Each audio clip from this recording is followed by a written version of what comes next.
Hello YouTube world, this is Minister Dura Hale again. I wanted to just continue to touch on this whole topic of sleep paralysis. In the videos that I uploaded before called sleep paralysis, I have, I believe, 5 parts. So check that out before you actually watch this one, because this kind of ties in to what it is that I actually taught on the last sessions. So anyway, sleep paralysis. In order to really understand this whole phenomenon, I believe that we have to understand the make of man. And pretty much when I say the make of man, understanding who created man and how man was created. Now we do understand, hopefully you understand, that God created man in his image and likeness. Genesis chapter 1 verse 26. You can read where God says this. He says that he made man in his image and likeness. Now, one of the things that I want to say is I want to deal with the word image. Being that God made man in his image signifies that man is a complete replica of God. Now, when I say that, we have to then understand, well, you know, what is God? You know, when I look in the mirror and I see my image, I see myself. And if we are made in the same image of God, then we have to understand, well, first of all, what is God's image? Well, we do know that God is a spirit, okay? He's not flesh and blood like man, but God is a spirit. And not only is he a spirit, he is an eternal spirit, that he will never die, like he will continue to exist. Well, in that same sense, being that we were made in his image, in his reflection, being that he is a spirit, then we too are spirit, and we will also live forever as well. Now understand that the real you, now to those of us that have had these sleep paralysis experiences, you do understand that the real you is not the body you. Because when you go through sleep paralysis, your body is paralyzed, your body is completely not functioning, but you're still alert and you still can see. In fact, when you have sleep paralysis, notice that your eyes are closed. Okay, everything else is you can't move. Your body's paralyzed. But how is it that you can see? How are you able to see when your eyes are closed? Well, that is because you are a spirit, and your spirit is a body. Just like this body that we have, your fleshly body is just the casing or the ceramic wrap around the real person, which is inside of us.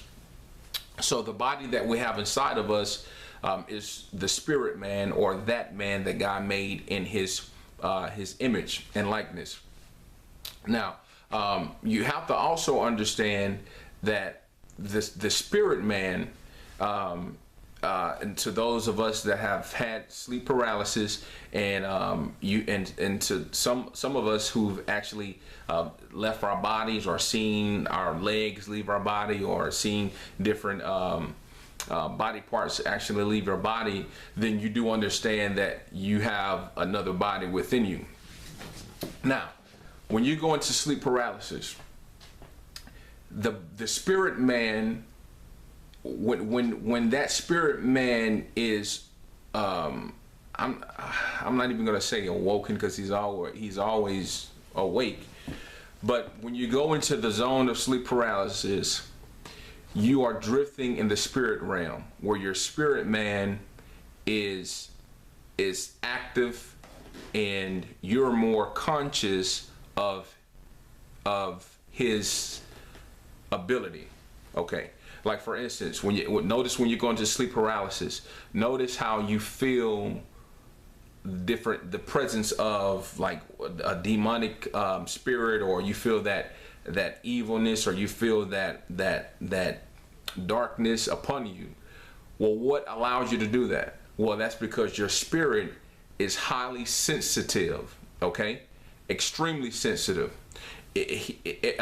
Notice when you go into sleep paralysis, notice your hearing is more amplified. It seems like your hearing is more crisp. It's like you can hear like the most slightest thing. It's like everything is more amplified, because your spirit man has a greater the senses of the spirit is way more intensified. And then you can also go on YouTube and look up different testimonies like Bill Weiss or Mary Kay Baxter, or even people that died and went to heaven, but these people died and went to hell, and they and it's countless testimonies about that, where they actually left their body and their senses were more intensified. Their knowledge, their ability of knowing, just knowing things that wasn't necessarily taught. Like in this world, like in order for us to really learn or understand, we have to be taught different things.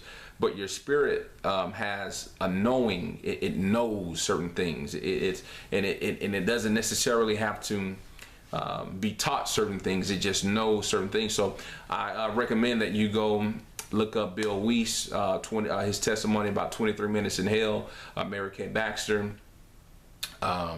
this guy named Tyrone, and he's a good guy. I actually called him and he on the phone, and he told me his whole testimony. But pretty much when people leave their body, their senses are way intensified, like their ability to just feel and to know and to hear, and the senses is just like amplified to a greater degree.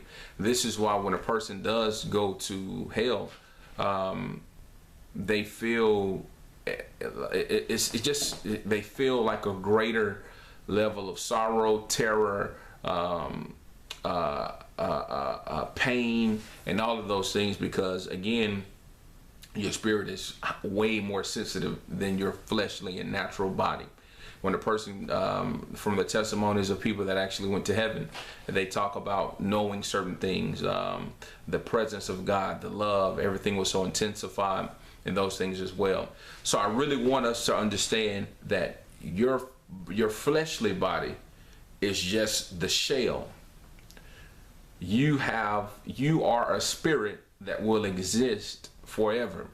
Now, whether you make it to heaven or hell, that pretty much is our own choice.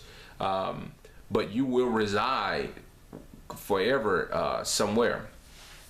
So it's very important to understand that. Now, one of the things that I think is important to understand as well is in the Garden of Eden, when Adam and Eve were in the Garden of Eden, God had gave them, commandments to not bite of the tree of the knowledge of good and evil. He said that the day that thou eatest of it, you shall surely die.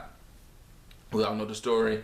Adam bit the fruit, and then boom, they died. Well, when you look at the death, well, what was the death? Did they actually drop dead immediately on the grass? No. Pretty much what happened was their spirit man died. It separated from God.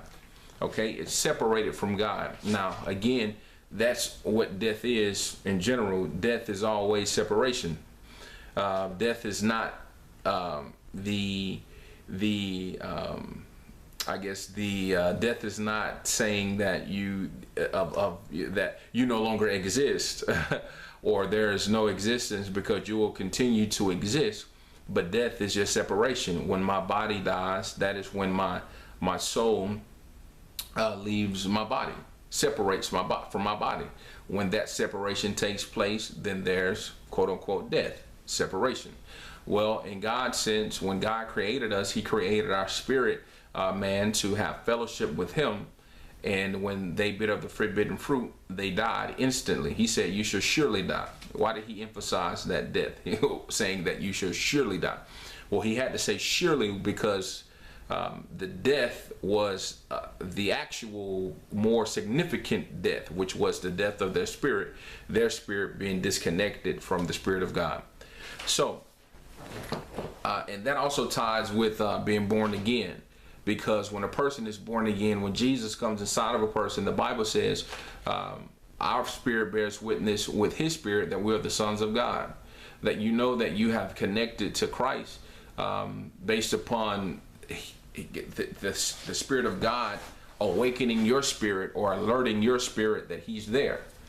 it's a knowing. It's a knowing within the spirit. In the same way, when with sleep paralysis, when we go through those experiences, we feel that presence